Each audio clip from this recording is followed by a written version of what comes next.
Sir నమస్తే అండి, ఏం చేస్తుంటారు? ఏం లేదు, వ్యవసాయమే ఏముంది చేసేది మేము. వ్యవసాయమే అది పరిస్థితి. ఎలా ఉంది ఇప్పుడు?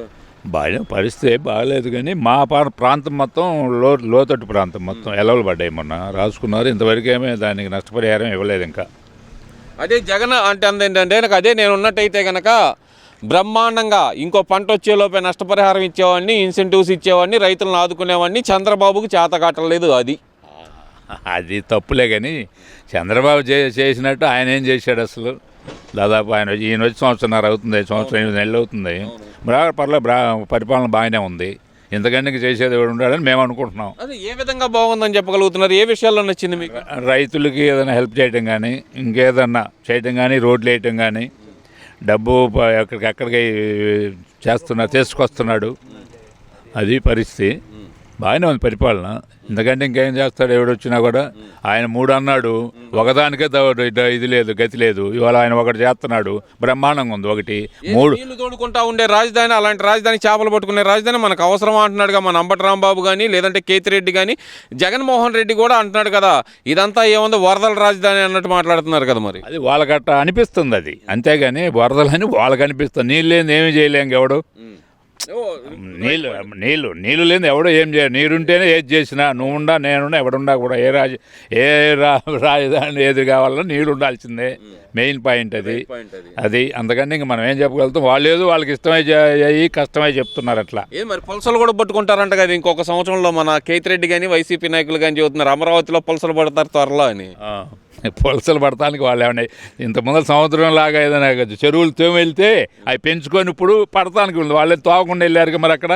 అదే విశాఖపట్నం అన్నాడు, మరి అక్కడ అది అన్నాడు ఇది అన్నాడు, ఏది లేదు. విశాఖపట్నంలో బ్రహ్మాండమైన బిల్డింగ్ కట్టారు కదండి. ఉపయోగం లేదు ఆ బిల్డింగ్ తోటి. ఎవరికి ఫారిన్ కంట్రీస్ వాళ్ళకి అద్దెకి వాళ్ళకి వాటిని రూమ్స్గా కట్టారు. అవి మరి అయ్యన ఉన్నట్టు ఏం చేసేవాడు మనకు తెలీదు. అది పరిస్థితి. ఏం చేద్దాం, గవర్నమెంట్ అట్లా ఉంది. పోయిన గవర్నమెంట్ ఇప్పుడు పర్లేదు, గవర్నమెంట్ ఓకే. అంటే ఈ గడిచిన 5 సంవత్సరాల పరిపాలనకి ఈ 18 నెలల పరిపాలనకి మీరు గమనించిన ప్రధానమైన తేడాలు ఏమైనా ఉన్నాయంటారా? బాగా ఉండే తేడాలు.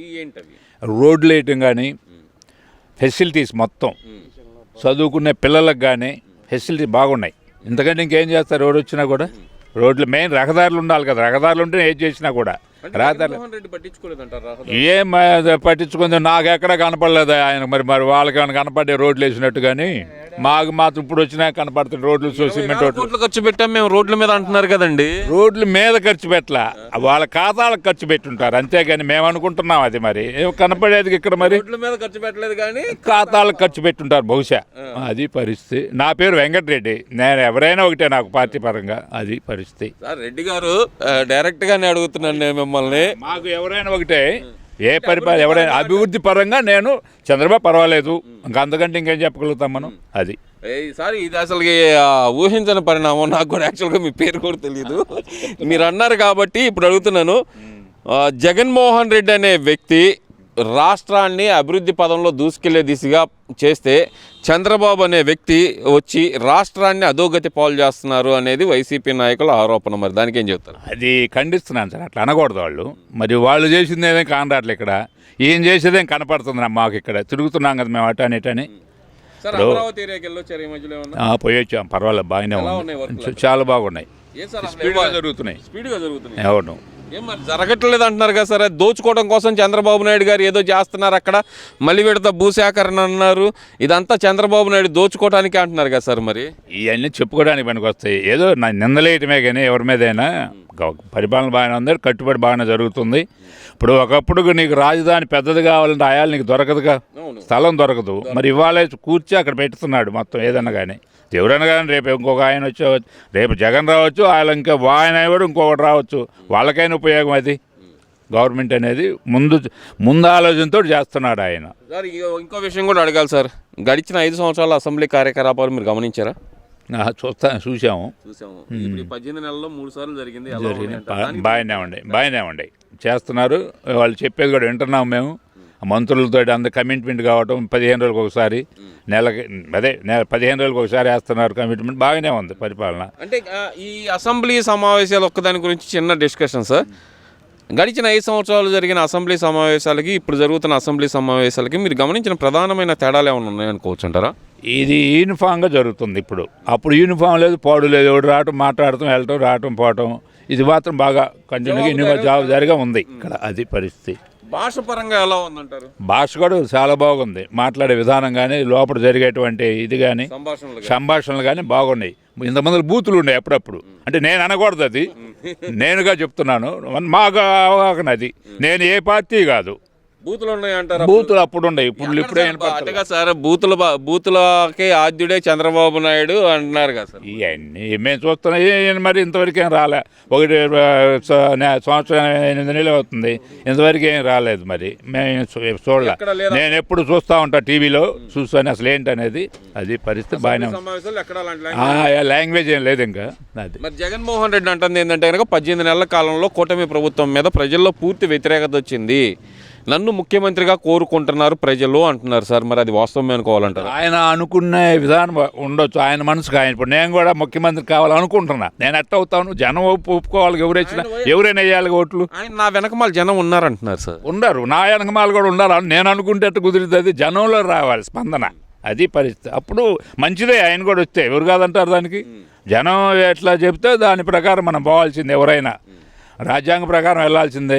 మెయిన్ అది పరిస్థితి. సార్ మరి జగన్మోహన్ రెడ్డి గారు ఇంకో వాగ్దానం కూడా చేస్తున్నారు. ఆయన చెప్తుంది ఏంటంటే కనుక ఈ ప్రభుత్వం అనేది పూర్తిగా నిరంకుశంగా తయారైంది, అటు ఎవరిని పట్టించుకోవట్లేదు, కూటమి ప్రభుత్వంలో అభివృద్ధి లేదు, సంక్షేమము లేదు, ఆఖరికి సంక్షోభంలోకి నెట్టేస్తుంది రాష్ట్రాన్ని కూటమి ప్రభుత్వం అంటున్నారు కదా. మరి దానికి ఏం చెప్తారు?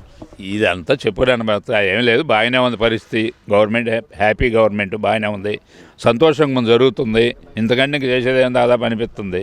ఈ అందరూ అదోగాలతో అంటున్నాడు కదా ఆయన, అది తప్పు అనకూడదు. చేసేవాడిని చేయనిచ్చాలి, ఇంకా ఉత్సాహంగా చేస్తున్నాడు. ఇంకా మనం కోఆపరేషన్ ఇవ్వాలి. సార్ ఇప్పుడు మెడికల్ కాలేజీ గురించి ఒక చిన్న ఇష్యూ నడుస్తుంది కదా, దాని గురించి ఏమన్నా ఐడియా ఉందా? ఈ మెడికల్ కాలేజీలు పీపీపీ మోడల్లో ఇస్తున్నారు, ప్రజలకు ప్రైవేట్ పరం చేస్తున్నారు వైద్యని అని చెప్పి ఒక ప్రచారం జరుగుతుంది.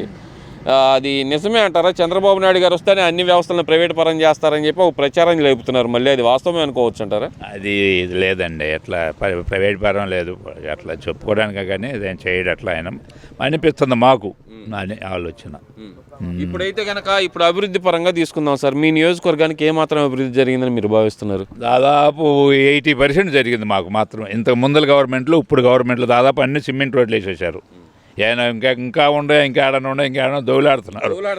ఇప్పుడు ఏడుందని, సొంత ఏడుంది వేద్దామని. అది పరిస్థితి. ఇంకా గత 5 సంవత్సరాలు, మరి 5 సంవత్సరాల్లో పాపం వచ్చారు, తిరిగారు, వెళ్తున్నారు, కానీ వేసినట్టే మాకు దాఖలు కాలేవు. అది పరిస్థితి. మరి జగన్మోహన్ రెడ్డి గారు అంటుంది ఏంటంటే కూటమి ప్రభుత్వం మీద ప్రజలు వ్యతిరేకత ఉన్నారు కాబట్టి 27లో ప్రజల తరపున పోరాటం చేస్తాను, రోడ్డెక్కి నేను వాళ్ళ తరపున పాదయాత్ర చేస్తాను నేను అంటున్నారు. మరి ప్రజలు ఎలా రిసీవ్ చేసుకునే అవకాశం ఉందంటారు ఆయన్ని? మంచి చేస్తే మంచి అనుకుంటారు, చెడు చేస్తే చెడు అనుకుంటారు. ఏముంది దానికి? ఇంత ముందు చూశారు ఆయన పరిపాలన కూడా. మరి ఇంకా అది పరిస్థితి. అదే పరిపాలన ప్రజలు 2029లో కోరుకుంటున్నారు అంటున్నారు కదా. 2.0 చూపిస్తాను నేను వస్తే అంటున్నాడు కదా. మరి అనుకుంటుందా? తప్పే ఉంది అనుకోవచ్చు. ఇప్పుడు ఆయన మనస్తత్వం అది. మనకేమైనా ఇంట్లో ఇది లేదు, అదేమనిపిస్తుంది. వాస్తవంగా చెప్తున్నాం. అది ఒక్కడిని ఎదుర్కోలేక ఇంతమంది కలిసి వస్తున్నారు, ఇదేం రాజకీయం, దమ్ముంటే ఒంటరిగా రండి చూసుకుందాం అంటున్నారు కదా. అది తప్పులు. ఆ మాట ఏందిలే, కానీ ఎవరి ఇంట్రెస్ట్ వాళ్ళది. ఇప్పుడు వాళ్ళమ్మటి వాళ్ళు వెళ్తారు, ఈయనమ్మటి ఈయన వెళ్తారు. ఈయన వెనకాల కూడా ఉండొచ్చుగా ఉంటే. ఇప్పుడు ఈయన మంచిగా అంటే నేను అనకూడదు ఆ మాట. ఇప్పుడు వస్తే ఈయన కూడా వస్తారేమో, ఆయన కూడా కలుపుకోవచ్చు ఇంక కొంతమందిని. తప్పేంటి దానికి? మన ఓట్లకి వెళ్తున్నాము, మన ముఖం చూసో లేదా మన మంచితనం చూసో, మన మంచి పనులు చూసి వేస్తారు ఓట్లు. అంతేగాని ఒక 100 మందిని కలుపుకొని వస్తే వాళ్ళకి ఎక్కువ వస్తాయని వీళ్ళకి ఎక్కువ వస్తాయని ఏముంది? దానికి ఎవరు చెప్పగలుగుతారు అసలు? నేను ఒక మాట అడగకూడదు సార్. మన రెడ్డి గారు అయ్యండి, జగన్మోహన్ రెడ్డి గారిని నేను నా పేరు వెంకటరెడ్డి, నేను కాదంటలే. కానీ ఎవరు ఏవైతే మంచి పని చేస్తారో వాళ్ళకి, రాష్ట్రానికి మంచి కావాలి, మెయిన్ జనానికి మంచి కావాలి. మనం కోరుకుంది ఎందుకు? మంచి చేస్తాడనేగా.